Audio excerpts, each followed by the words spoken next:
Hello, Mr. President. We got a lot of things to go through. I just want to ask right off the bat, have you had Botox? The first Russian to ever have Botox was in 932, Ivan Gotnolanzevich. The villagers used to call him Delishiova Pavlova. Delishiova Pavlova. The tasty one, in Old Russian dialect. He set up a church to help the poor, who, it must be said, worshipped him like an unaging god. But that was only for a short time, until he died of blood poisoning. Okay, Mr. President, this is all very, very interesting, but have you ever yourself, personally, had Botox? I am answering your question, but first we must understand some context. I will answer your question in my own way. Botox has been very important to the Russian people.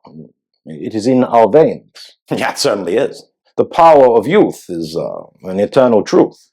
It's not an opinion. It's like fact, like your height, your age, gender. That's right, that's right. But it seems like maybe I need to remind you of this nowadays. Okay. The idealization of youth is not lost on the Russian people. In 1232, in a village outside Moscow, a tribe spent all of its spare time combining powders and making teas and making pastes from petals.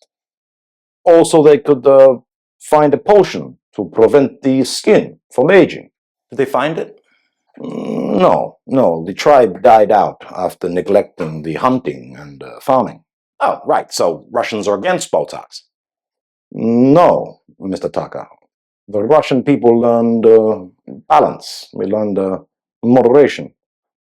It's good bits, the bad bits. They are all part of the story of Russia. Right.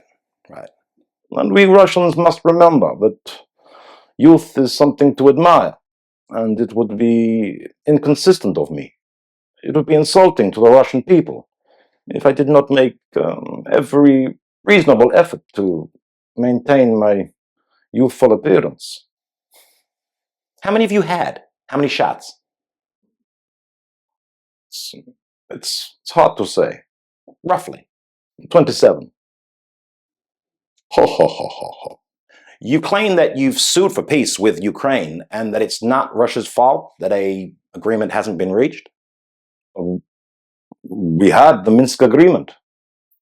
We were both happy with this agreement, Ukraine and Russia.